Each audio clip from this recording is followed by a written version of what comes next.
por estar predicando este primer domingo del año. Y también quiero darle gracias a Dios de manera muy especial porque puedo hablar mucho mejor.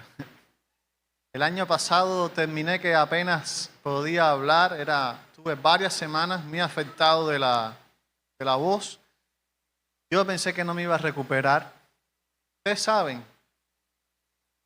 cobardías que le caen a uno, porque al final, pero uno le cae una cosita y ya piensa que lo que tiene es lo más malo del mundo.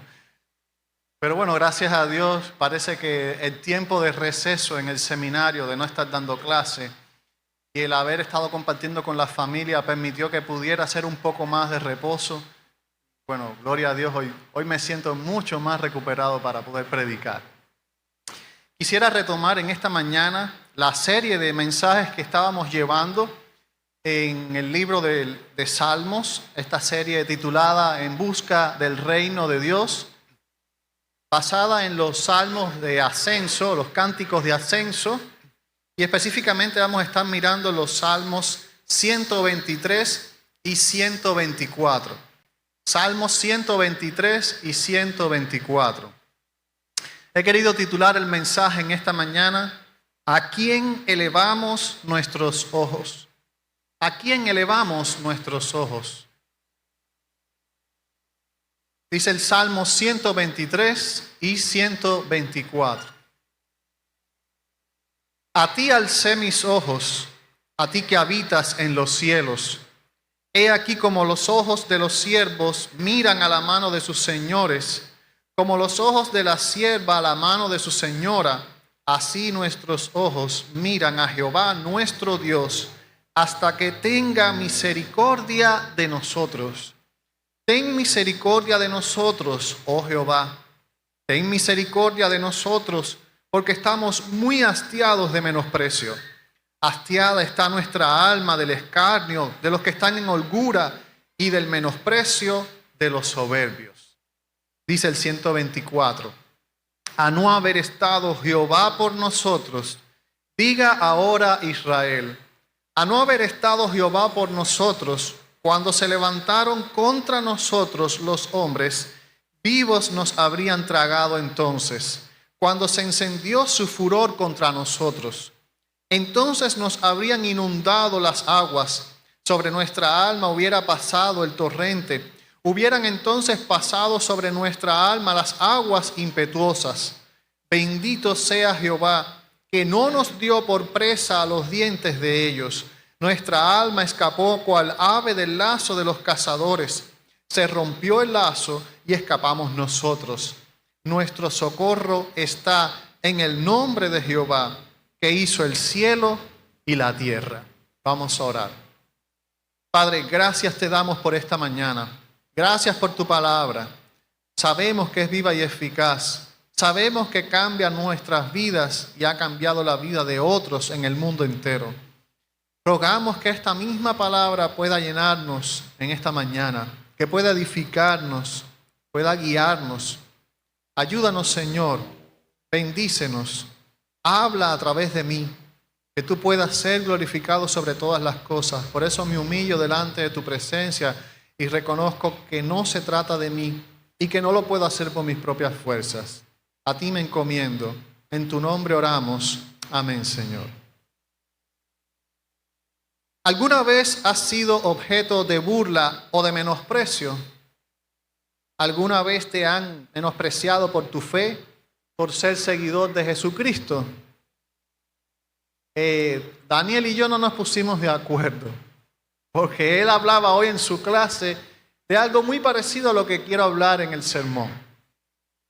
Y es que fue triste en una época de este país que los cristianos no tuvieran derechos a ciertas carreras en la universidad, que los cristianos no tuvieran posibilidades de ciertas cuestiones educativas simplemente por el hecho de ser cristiano. Mi suegro me cuenta varias veces que cuando él estaba en la escuela, a los maestros les gustaba ese primer día de clase llegar y preguntar, ¿hay algún religioso en esta aula? Y que si había alguno que se pusiera de pie. Era una cuestión de burla. De hecho, se burlaban Miren, aquí un niño que cree en alguien que no existe. Él me cuenta a mí que en una ocasión le dijo a la maestra, maestra, ¿el viento existe? Y dice que la maestra le dijo, no, no existe. O sea, sí, sí existe. Y dice, ¿cómo usted lo sabe? Dice, bueno, porque lo siento. Dice, por eso yo creo que Dios existe, porque lo siento también. Era un niño. Pero esa es una de las tantas experiencias que vivieron los cristianos en este país. Y hoy sigue siendo también un motivo de burla el ser cristiano. En algunos lugares decir que tú eres cristiano implica también burla. Porque la gente no entiende que en pleno siglo XXI las personas sigan creyendo en Dios. Quizás nuestro país se ha suavizado un poco por toda la cuestión que estamos viviendo, por toda la crisis que estamos enfrentando. Y las personas están entendiendo su necesidad de buscar de Dios en medio de los problemas que tienen. Pero no siempre ha sido así. Y no siempre será así. A veces a los cristianos nos va a tocar la parte de perder. Simplemente por mantener el testimonio. Simplemente por mantener el nombre de Cristo en alto. Ir en busca del reino de Dios no garantiza que todo vaya a ser color de rosa. Las personas piensan que venir a los caminos del Señor y creer en Dios significa que todos los problemas se resolvieron y que todo va a ir bien de aquí en adelante. A veces el ser cristiano va a implicar también enfrentar ciertas luchas y ciertas cuestiones por tu fe. Ya no es tanto quizás el tema de la burla como el tema de la honradez, el tema de los valores, el tema de que no puedes ser parte de lo que está pasando en tu centro de trabajo, de lo que está pasando en tu escuela, porque eso va contra tu testimonio, eso va contra la moral cristiana. Por lo tanto, eres un problema para este mundo. O sea, si tú no fueras cristiano, tú no tuvieses ese problema. Pero como eres un hijo de Dios, tienes que estar enfrentando y tienes que estar lidiando cosas con las cuales tú no estás de acuerdo. Tienes que estar escuchando cosas con las cuales tú no estás de acuerdo. Ser un hijo de Dios no te hace alguien popular. Eso es una realidad. Ser un hijo de Dios no te hace alguien popular. Al contrario, te puede convertir en alguien impopular.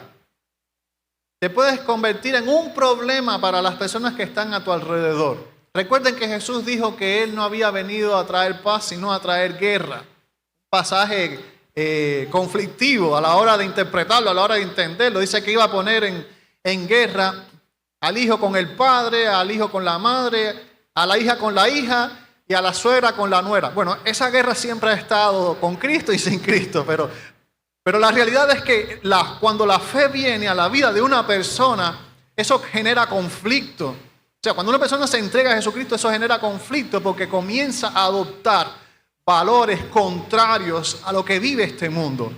Y allí hay fricción. Porque ya tú no eres como ellos, porque tú no te comportas de la misma manera. Tú no piensas, tú no quieres actuar igual que la gente que te rodea. El Salmo 123 nos ayuda a entender un poco el contexto en el que se deben leer estos salmos conocidos como cánticos de ascenso. El contexto de este salmo parece que nos está ubicando en el tiempo en el que los judíos comenzaron a regresar a Jerusalén, ¿verdad? Fueron tiempos difíciles, porque eran tiempos de pobreza, eran tiempos de necesidad, eran tiempos en los que los muros estaban destruidos, el templo estaba destruido, las casas estaban en el piso y ellos eran objeto de burla y de menosprecio de las personas que habían a su alrededor en aquel tiempo. Las expresiones de burla a las que se hace referencia en este Salmo 123 que acabamos de leer se parecen mucho a las palabras que encontramos en Nehemías capítulo 4, versículo 4, cuando dice: oye, oh Dios nuestro, que somos objeto de su menosprecio, y vuelve el baldón de ellos sobre su cabeza y entrégalos por despojo en la tierra de su cautiverio. Nehemías enfrentó la burla y el menosprecio de las personas que estaban en contra de lo que él estaba haciendo para Dios. De la misma manera, nosotros vamos a enfrentar oposición en los tiempos que estamos viviendo simplemente por querer hacer la voluntad de Dios. En nuestro país estamos enfrentando cuestiones éticas difíciles, como la cuestión del aborto, como la cuestión de la ideología de género, como la cuestión de la eutanasia. Y a todas estas cuestiones la iglesia va a tener que dar una respuesta, y la respuesta tiene que ser la misma, porque no podemos amoldarnos a lo que el mundo quiere imponer como algo bueno en esta sociedad. Porque la Biblia siempre ha definido lo que es bueno y lo que es malo. Por lo tanto, cuando te toca enfrentar situaciones difíciles, cuando te toca enfrentar situaciones de conflicto, de crisis, por simplemente ser cristiano, siempre debes hacerte esta pregunta: ¿a quién estamos elevando nuestros ojos? La verdad que quiero compartir contigo en esta mañana es que en medio de las aflicciones debemos elevar nuestros ojos a Dios. En medio de las aflicciones debemos elevar nuestros ojos a Dios. A veces pensamos que aflicciones son no tener ciertas cuestiones materiales, pero las aflicciones van más allá de lo que no tenemos. Las aflicciones también encierran y abarcan el sufrir por causa del Evangelio, el sufrir por querer de ser fiel al Señor. Por eso, ¿cómo podemos elevar nuestros ojos a Dios? Una buena pregunta a responder. ¿Cómo podemos elevar nuestros ojos a Dios? En primer lugar, recordando que Dios reina en los cielos. Dios reina en los cielos. Dice el Salmo: a ti alcé mis ojos, a ti que habitas en los cielos. Muchas veces le enseñamos a nuestros hijos que Dios, ¿dónde está? ¿Dónde está Dios? En los cielos. Ayer mi esposa estaba teniendo un devocional con las niñas y les pidió que miraran por la ventana y les dijo: ¿qué ven? Y entonces empezaron a decir: los cielos. Y ella les preguntó: ¿y qué más? Y ellas entendieron que había que decir algo más allá de lo que estaban mirando y dijeron: ¿a Dios? O sea, dijeron: si estamos mirando los cielos es porque estamos mirando a Dios. O sea, hemos enseñado a nuestros hijos que Dios está en los cielos. La expresión no significa que Dios está ajeno a nuestros problemas. Hay gente que piensa que porque Dios está en los cielos, Dios está ajeno a todo lo que está pasando. Esa expresión no apoya la idea de que Dios creó al mundo y luego lo soltó para que el mundo sobreviviese. Una forma muy simplista de justificar a Dios por lo malo que está ocurriendo en el mundo, ¿saben? Una forma de las que a veces algunas personas se agarran para decir: Dios no tiene nada que ver con lo malo que está pasando, porque Dios simplemente creó el mundo y lo dejó, pero Él no se preocupa por el mundo. Esa corriente filosófica es conocida como el deísmo, y el deísmo es un pensamiento herético. Nosotros los cristianos no creemos ni sustentamos semejante ideología. Creemos que Dios ha creado el mundo, pero no solamente lo creó, sino que lo sustenta y lo gobierna. Claro, vivimos en un mundo de pecado, y en un mundo de pecado donde las cosas no salen como Dios quiere y no suceden de la manera en que la Biblia dice que deben suceder, el ser humano es tentado a creer que Dios no está reinando. Pero usted no puede olvidar que Dios reina en los cielos. Y la expresión viene a recordarnos que la autoridad de Dios está por encima de cualquier autoridad.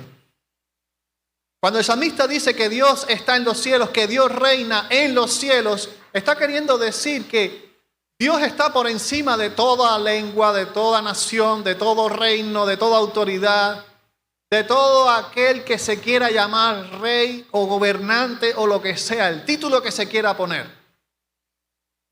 Dios reina por encima de autoridad, por lo tanto los salmos declaran que Dios hace lo que le place. Cuando nosotros estamos pasando por un conflicto, debemos recordar que elevamos nuestros ojos al único que está por encima de toda autoridad. Si usted tiene un problema de vivienda, ¿a quién va a ver? Va a planificación física, no sé, municipal. En el municipio le van a decir que no pueden resolver su problema. ¿Y a dónde va? A la provincia. Y en provincia le van a decir que no pueden resolver su problema.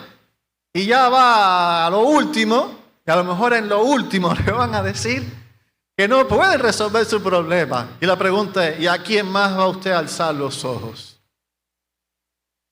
Cuando nosotros alzamos nuestros ojos a Dios, recordando que Él reina en los cielos. En otras palabras, estamos yendo a la máxima autoridad.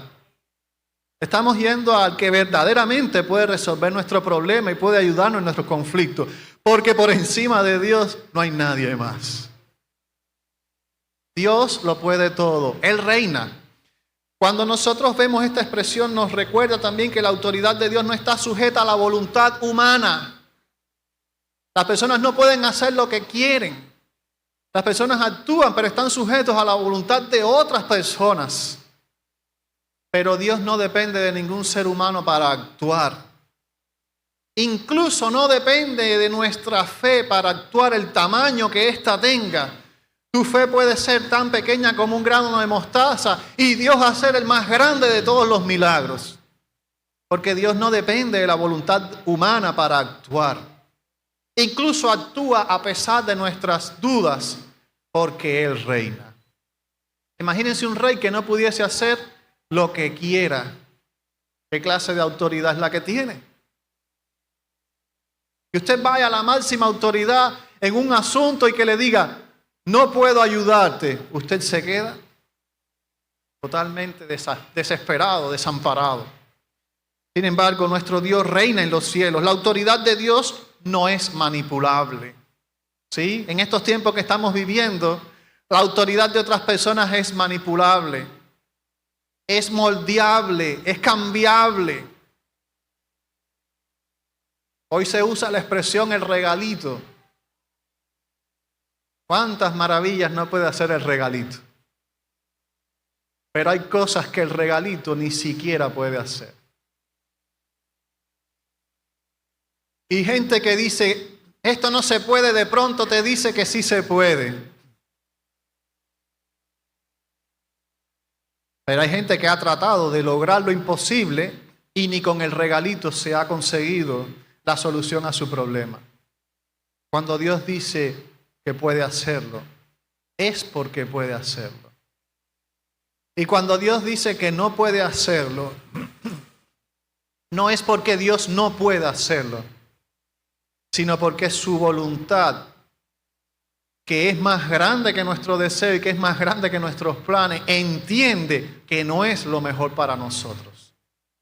Por eso cuando yo clamo a Dios y levanto mis ojos al Señor, no estoy levantando mis ojos a cualquiera, estoy levantando mis ojos al que tiene toda autoridad, y esa autoridad no es manipulable por ningún ser humano. Cuando nuestros hijos quieren algo, ¿cómo nos tratan?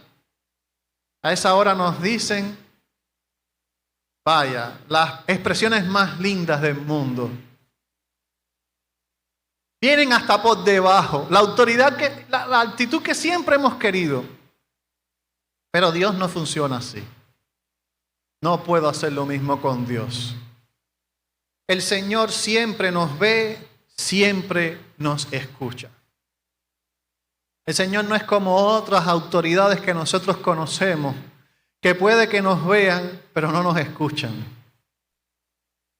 O puede que nos vean, pero se hacen los que no nos ven. Dios siempre nos ve. Dios siempre nos escucha. Cuando vivimos convencidos de la autoridad y del reinado de Dios en el mundo, aprendemos a esperar en Él a pesar de las aflicciones. Cuando nosotros decimos que creemos en Dios, no estamos usando una frase cualquiera. Eso no es una propaganda. Estamos declarando una verdad que va más allá de lo que a veces la propia verdad expresa.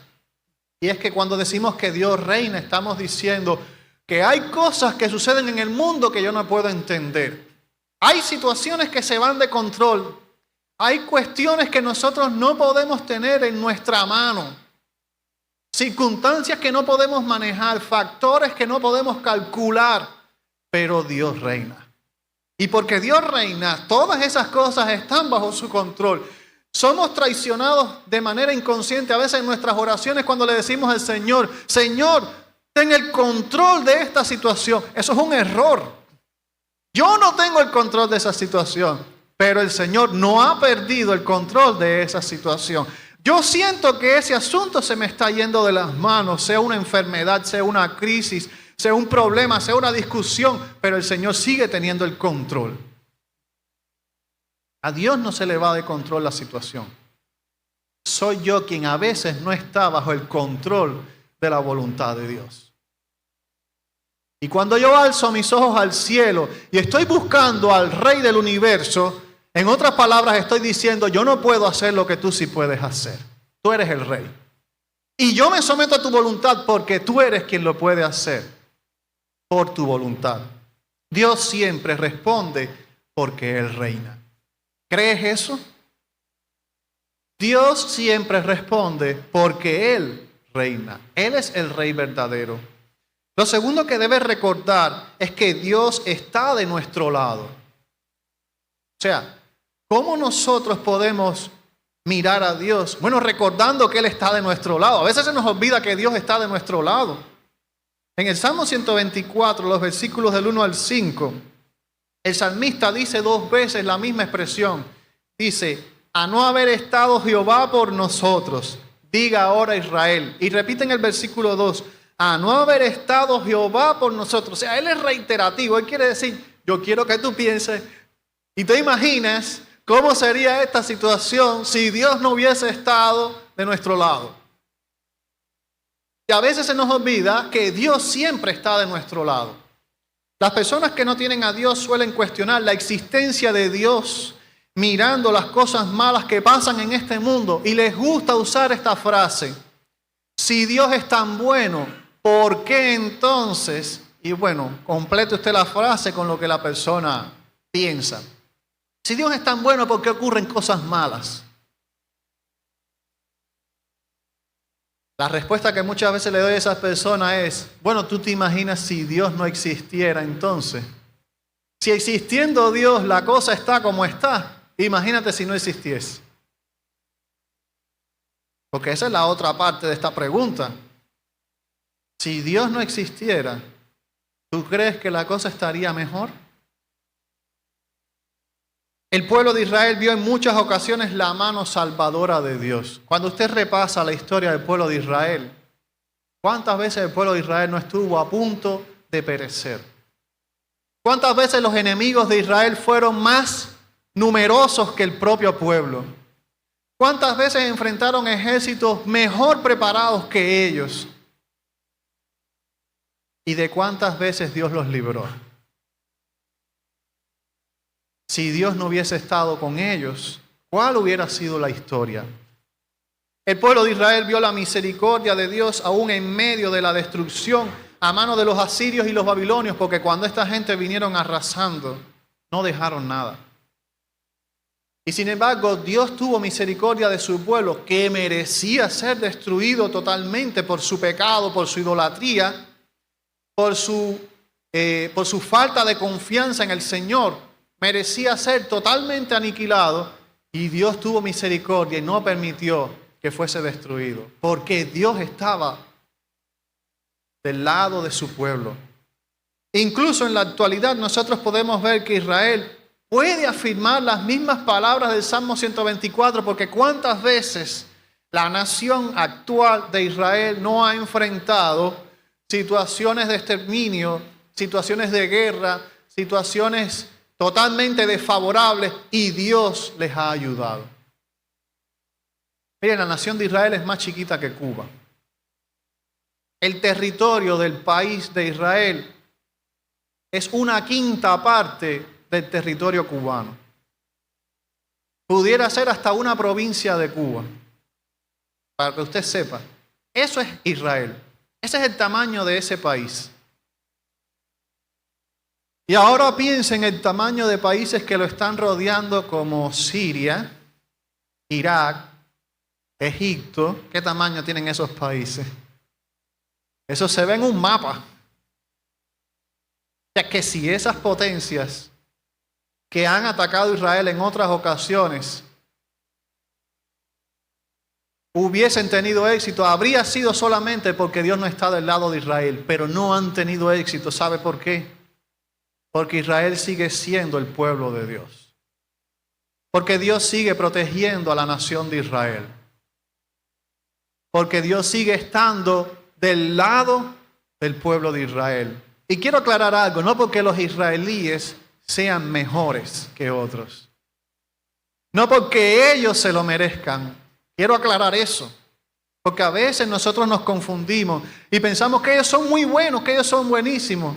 Recuerde que la Biblia dice que no hay justo ni aún uno.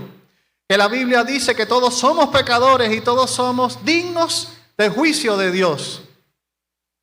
Pero Dios estableció un pacto con Abraham y con su descendencia.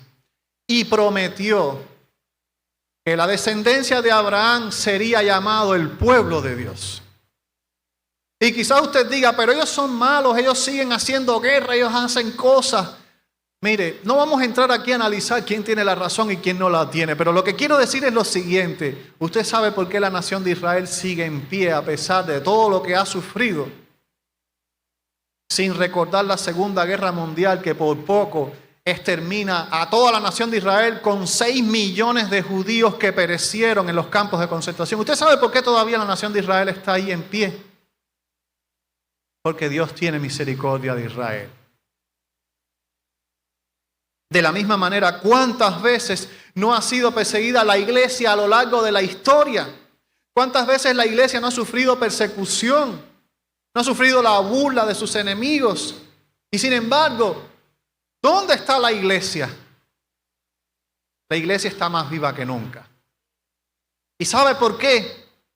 Porque el mismo Señor dijo que las puertas del Hades, ni siquiera las puertas del Hades, iban a prevalecer contra la iglesia. Así que si Dios no hubiera estado del lado de nosotros, ahí sí podemos decir que nos hubieran tragado vivos, pero no hemos perecido porque Dios ha estado con nosotros.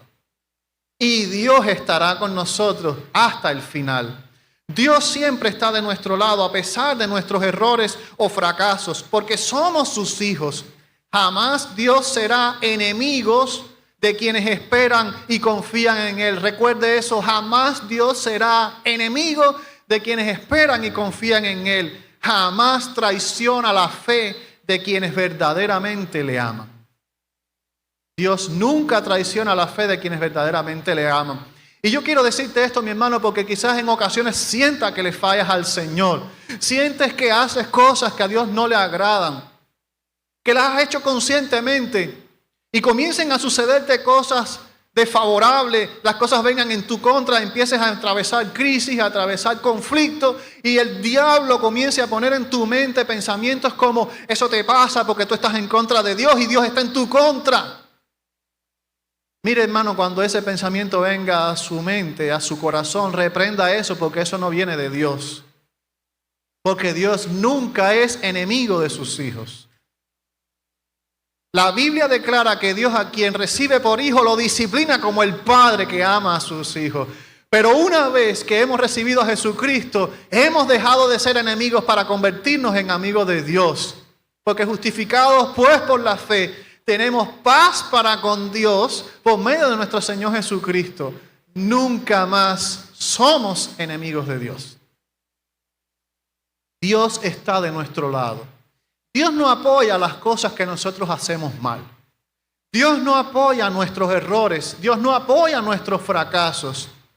Pero Dios está allí para ayudarnos a superar nuestras debilidades y nuestros errores. Él está de nuestro lado. Cuando pienses que Dios no ve tus aflicciones o dolor, recuerda que de no haber tenido a Dios de tu lado, cosas peores habrías enfrentado. De hecho, cosas peores enfrentaste cuando no tenías a Dios. Si estás pasando por un momento duro, si estás pasando por un momento difícil, yo quiero que tú recuerdes lo siguiente: con Dios sería mucho peor. Hay gente que ha tenido la tentación de dejar los caminos del Señor porque vinieron al Señor y empezaron a enfrentar problemas. La parábola de aquella semilla que cayó entre espinos y los espinos crecieron y la ahogaron. Pero cuando tengas semejante tentación, yo quiero que tú pienses en esto: ¿cómo sería tu vida sin Dios? Dios está de tu parte. Dios está de nuestro lado. En momentos difíciles recordemos que Dios está de nuestro lado. En último lugar, ¿cómo podemos mirar al Señor en nuestras crisis? Recordando que nuestro socorro está en Dios. Volvemos a la pregunta que le da título a nuestro mensaje. ¿A quién miramos cuando estamos en problemas? Esa pregunta tiene sinónimos, ¿sabe? ¿Qué es lo primero que hacemos cuando tenemos un problema? Sería un buen sinónimo para esa pregunta.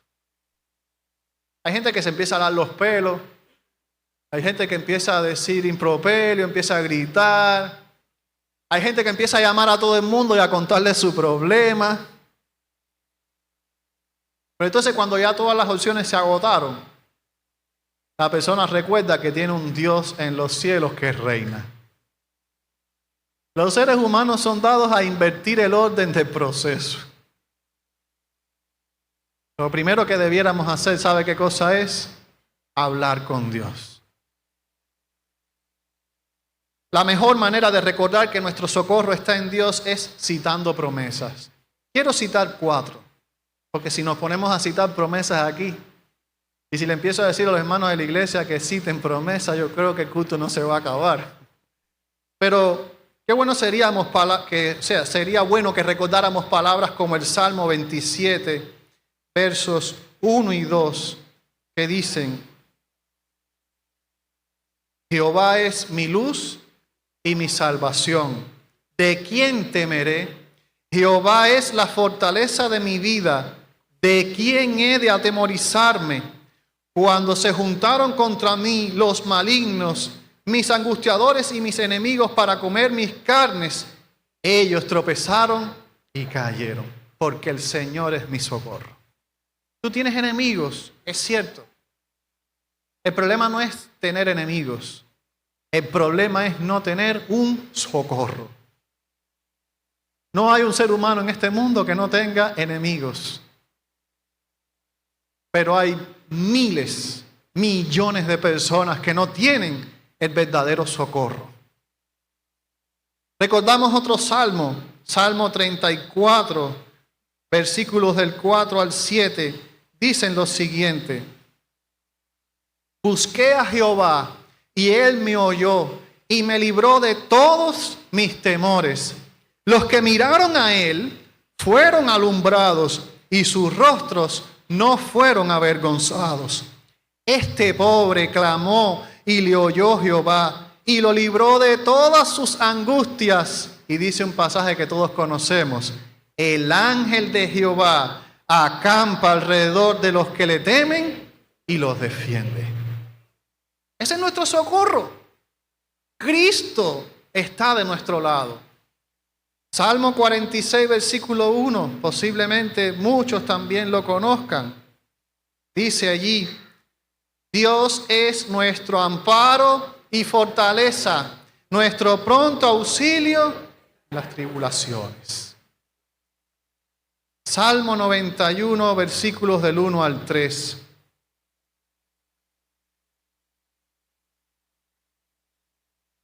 El que habita al abrigo del Altísimo morará bajo la sombra del Omnipotente. Diré yo a Jehová: esperanza mía y castillo mío, mi Dios en quien confiaré.